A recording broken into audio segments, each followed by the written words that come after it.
education program at the Museum School in Boston, and then I went to Parsons the New School for Design in New York City for my M.F.A. My artist statement talks about how I'm very fascinated by the role the imagination plays in faith.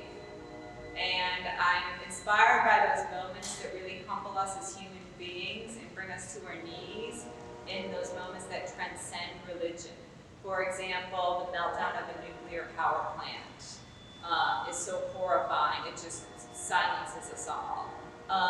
And in this instance, the courage of 53 young high school girls that chose to run away and run for their lives and escape the Boko Haram. That day they kidnapped 276 of their classmates back in 2013. That's the moment that inspired the Bring Back Our Girls movement that Michelle Obama really started and pushed. The Boko Haram is a terrorist organization in Nigeria. They are now a part of ISIS. The name Boko Haram actually means Western education is a sin, and they do not believe women should be educated. They think women should serve as cooks, wives, and primarily sex slaves. So when those girls were kidnapped, I was in my studio drawing, and I just started making marks on a sheet of paper, and when I stepped back from one of the drawings, I realized that the drawings form the shape of a human being running, and I got chills down my spine, and I said to myself, I'm going to do 53 of these drawings, one for every girl that ran away and escaped. So in a way, the artworks are about that moment where you decide to run for your life or to stay, and by running you escape, and by staying you're kidnapped. It's those split-second decisions that people make that make such a huge difference in their future. When the girls were kidnapped, there was actually so much confusion about the number of girls that were kidnapped and the number of girls that got away, and a lot of the families didn't want to say their girls were kidnapped because in Nigeria at the time there was such a stigma around your child being kidnapped and raped that some of the parents never came forward. So although the title of the series is 53 Running Girls, there's going to be either more or less numbers made in the series than the title of the series states. Right now, there's 42 artworks completed. And I'm standing in front of one of the artworks, which is titled Steal Home. And this is inspired by the American 13-year-old Little League pitcher named Monet Davis, who was the first girl to pitch in the Little League Boys World Series, and she's got a 70-mile-per-hour fastball. So when I read about her, she's the same age as the kidnapped schoolgirls, I decided to make one of the running girls about her. As you can see, the home plate shape also references a home, a person's home, like steal home and get home and hope you escape. The art is about war under the guise of religion, education for women, global feminism, and religious freedom, and Christianity being under attack. So I build on a lot of the Christian saints. So in this artwork specifically, there's a sword shape, and the sword shape, which goes up to the point here, is a reference to Joan of Arc. In Joan of Arc, obviously most people know who Joan of Arc is, but she was kidnapped and beheaded as a martyr, and she was imprisoned and beheaded as a martyr. And when she was in prison, she said, every prisoner has the right to escape and try to become free. And so I thought that really applied to the kidnapped girls, many who did try to escape but never made it out.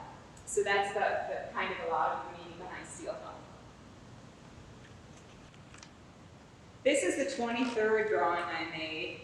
We call it the Red Cross because it has the Red Cross in it. Underneath the phrase the Red Cross, if you look at this closely, it says you only die once. And that is because there were 4 kidnapped schoolgirls who were sitting around after they'd been kidnapped, and they said, let's try to escape. And the Boko Haram says before the people become martyrs, you only die once, to encourage the young boys and girls to become suicide bombers, and then you become a martyr. So it's a phrase of ISIL, which many people call ISIL. And the Boko Haram, you only die once. So the 4 girls were contemplating escaping, and they said, you only die once, let's do it. So they actually ran to a car, jumped in the car, and started driving away. And they were chased by the Boko Haram on motorbikes. And the Boko Haram started shooting at the car, and they just kept driving. And when they got far enough away and they escaped from the Boko Haram, they pulled over, and the 2 girls in the back seat were dead, and the 2 girls in the front seat lived. But they were the only girls, technically, that really escaped from the Boko Haram out of all the kidnapped schoolgirls. So that kind of was in my mind when I did this Running Girl 23. The word serpents references the biblical, serpent representing the devil, but also the fact that some of the girls were dying from snake bites after they were kidnapped.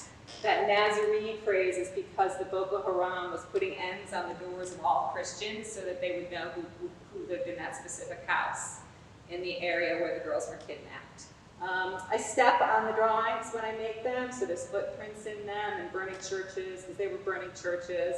And so there's a lot of detail about the Boko Haram in the drawings themselves. The Red Cross drawing was also referencing how the Red Cross was working to free the kidnapped schoolgirls and negotiate with the terrorists.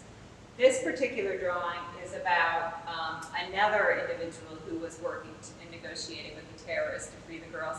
He was an Australian named Stephen Davis, very, very well known for freeing kidnapped hostages around the world.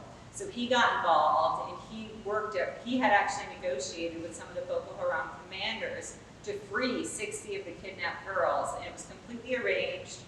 Ransom was going to be paid, the girls were going to be freed. But they weren't going to tell anyone where the trade was going to occur in Nigeria, so no one would know.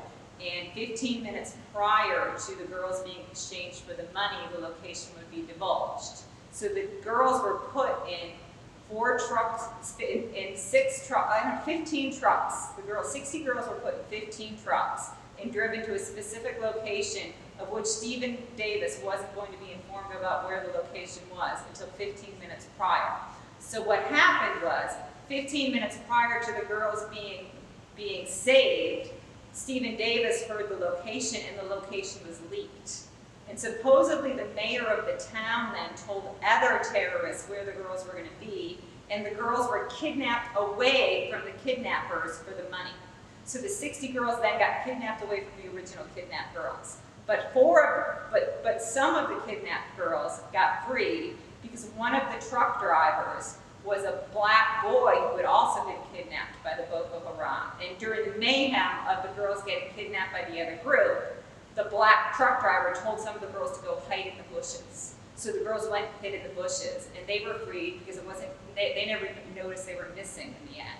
So the group got kidnapped away, the girls were never freed, the deal fell through, and then the original kidnappers then got the 60 kidnapped girls back. So this story tells the story of those girls that hid in the bushes, which is also the opening of the movie Black Panther. This was done before Black Panther came out.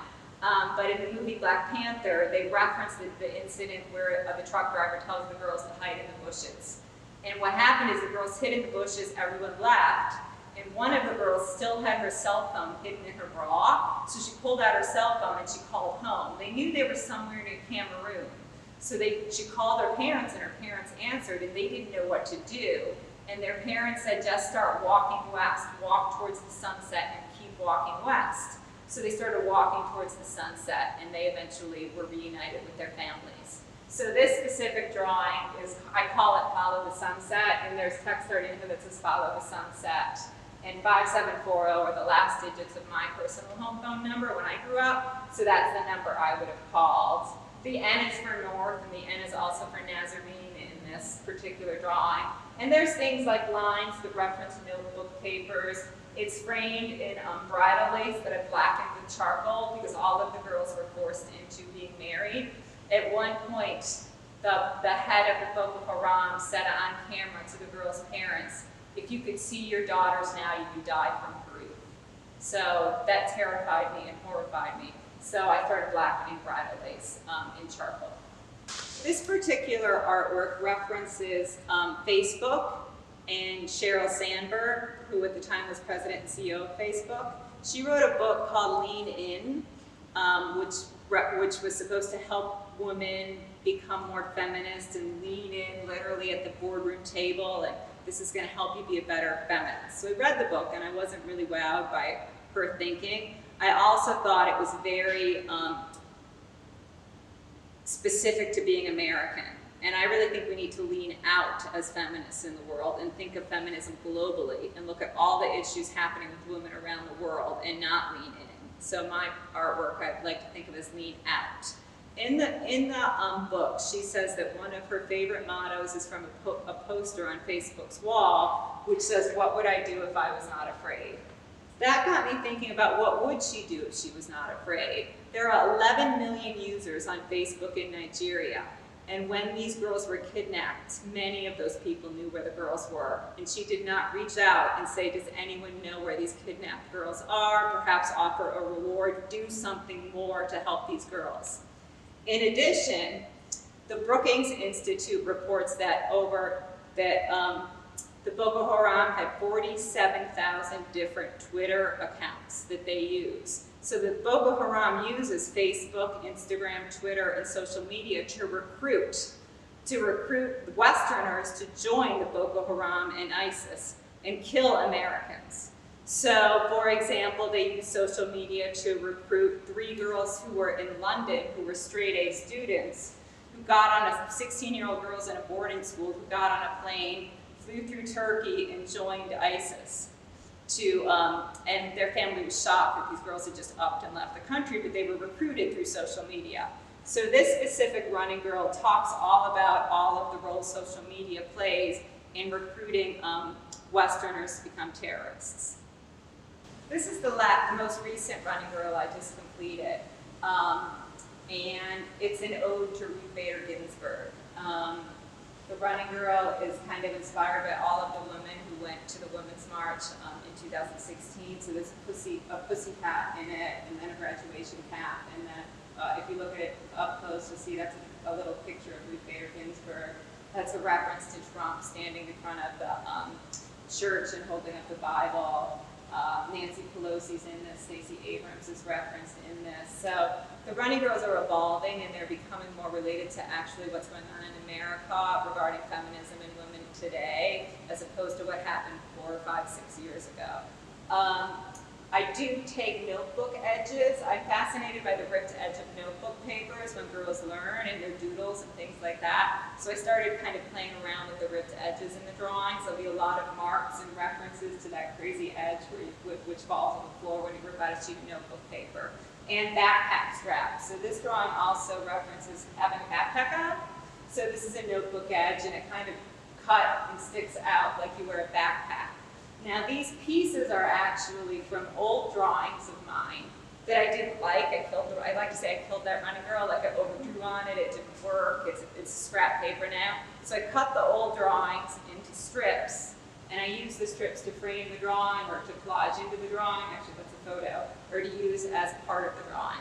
So the strips are my notes. I consider them my notebooks that enable me to study and do the next drawing from. And that's kind of what inspires the newer work, the older works. So this one's relevant about Ruth Bader Ginsburg's death and everything she did for women.